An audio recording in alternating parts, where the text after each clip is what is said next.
Hello guys, welcome to our YouTube channel Yogesh study Adda. तो आज मैं आपके सामने कक्षा 11 की मैथ प्रॉब्लम लेके आया हूँ, जिसमें अपन एनसीईआरटी की पहली यूनिट की बात करें, पहले चैप्टर की बात करें, उसको अपन बोलते हैं सेट। तो मैं आज आपके सामने सेट थ्योरी को क्या करता हूँ, रिप्रेजेंट करने का ट्राई करता हूँ। ठीक है, तो सबसे पहले अपन बात करते हैं सेट होता क्या है। तो अपन सबसे पहले बात करते हैं सेट किसे कहते हैं। सेट बोलते हैं वस्तुओं का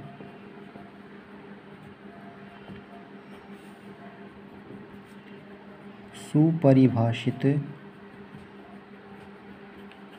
संग्रह,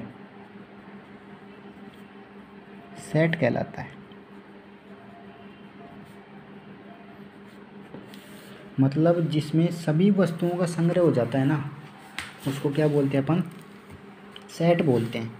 अब सबसे पहले बात करते हैं अपन क्या, समुच्चय को प्राय अंग्रेजी वर्णमाला के बड़े अक्षरों से ABC से व्यक्त करते हैं। ठीक, मतलब पहली बात क्या हुई, सेट को प्राय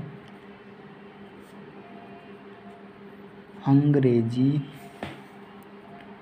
वर्णमाला के कैपिटल मतलब बड़े अक्षरों ABC से क्या करते हैं अपन, व्यक्त करते हैं। पहली बात तो ये हो गई। सेट को अपन किससे दर्शाते हैं, सेट को जो मंझला कोष्ठक होता है ना, से दर्शाते हैं। देखो सेट, सबसे पहले अपन ने बात की सेट क्या होता है, वस्तुओं का जो सुपरिभाषित संग्रह होता है ना, वो बना होता है सेट। सेट का मतलब समुच्चय। सेट को प्राय अंग्रेजी वर्णमाला के बड़े अक्षरों ABC से क्या कर सकते हैं अपन, व्यक्त करते हैं। और जो भी अपना सेट आएगा वो मझले कोष्ठक के अंदर आएगा। ठीक, पहली बात तो ये हुई अपनी, है ना।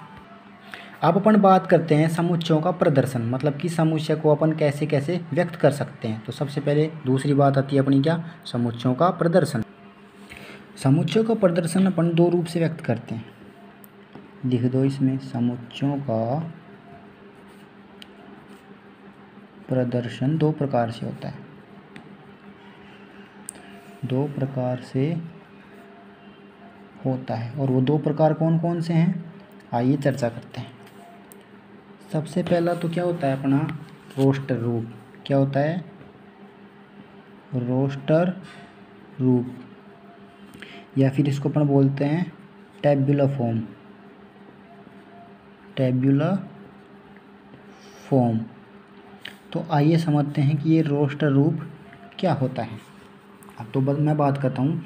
रोस्टर रूप में क्या होता है कि जो समुच्चय को जो अपन निरूपित करते हैं ना, वो समुच्चय निर्माण के जितने भी अवयव हैं उसको मझले कोष्ठक के अंतर्गत अपन क्या कर सकते हैं, व्यक्त कर सकते हैं, फिर लिख सकते हैं।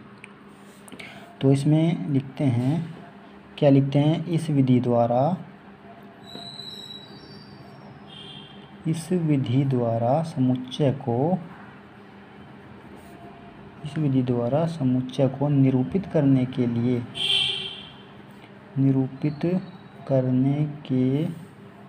लिए उसके समस्त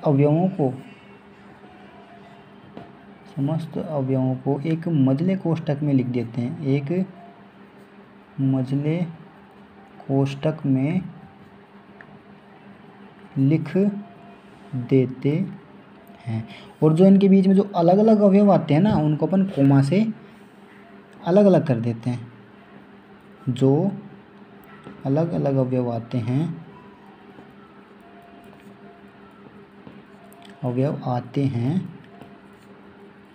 उनके बीच में अपन क्या लगाते हैं, उनके बीच में कोमा लगा देते हैं। तो ये तो अपनी आ गई थ्योरी की बात। आइए मैं बताता हूँ रोस्टर रूप होता क्या है। जैसे मैं आपको एग्जाम्पल से समझाने का प्रयास करता हूँ। जैसे राजस्थान अक्षरों का समुच्चय, राजस्थान है RAJASTHAN, राजस्थान शब्द के अक्षरों का समुच्चय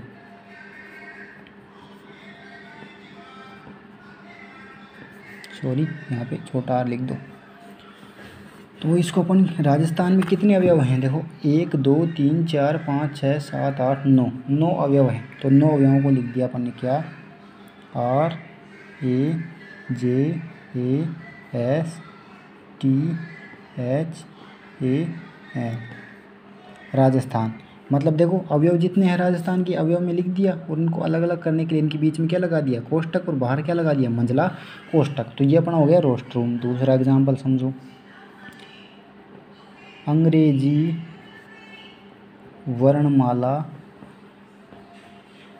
वर्णमाला के स्वरों का समुच्चय। तो अंग्रेजी वर्णमाला में स्वर कितने हैं, A E I O U। तो ये बात हो गई किसकी, अंग्रेजी वर्णमाला की। तीसरा एग्जाम्पल अपन लेते हैं 24 को विभाजित करने वाली सभी प्राकृत संख्याओं का समुच्चय। क्या, 24 को विभाजित करने वाली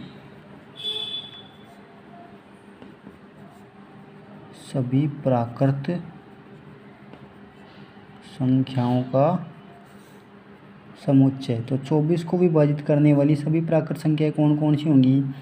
सबसे पहली तो अपनी प्राकृत संख्या 1 से स्टार्ट होती है। 1 हो गई, 2 हो गई, 3 हो गई, 4 हो गई, ठीक, और कौन सी हो गई, 6 हो गई, 8 हो गई, 12 हो गई, और खुद 24 हो गई। तो ये अपनी क्या होती है, रोस्टर विधि। अब हम बात करते हैं समुच्चय निर्माण विधि। पहली तो अपन ने पढ़ ली रोस्टर रूप, अब अपन बात करते हैं समुच्चय निर्माण विधि या फिर सेट बिल्डर फॉर्म। तो देखो सेट बिल्डर फॉर्म का उपयोग कब करते हैं, इस विधि का उपयोग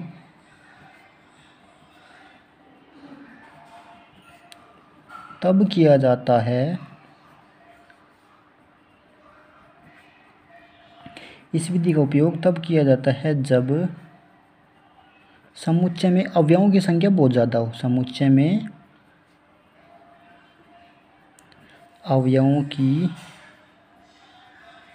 संख्या बहुत ज़्यादा बोल दो, अधिक बोल दो, अधिक हो।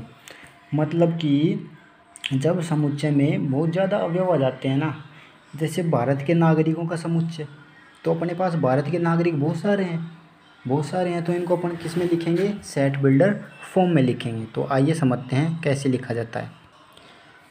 इस विधि में सबसे पहले अपने जो समुच्चय होते हैं ना, उनको किसी अपन चर राशि के बराबर मान लेते हैं। जैसे मैंने अभी बोला भारत के सभी नागरिकों का समुच्चय, तो भारत के जो सभी नागरिक हैं ना, उनको अपन ने एक एक्स राशि मान लिया, ठीक, और उसको मझले कोष्टक में लिख दिया एक्स भारत का नागरिक है। तो अपन बात करते हैं सबसे पहले एग्जाम्पल की। तो वही ले लेते हैं अपन पहला एग्जाम्पल, भारत के नागरिकों का समुच्चय।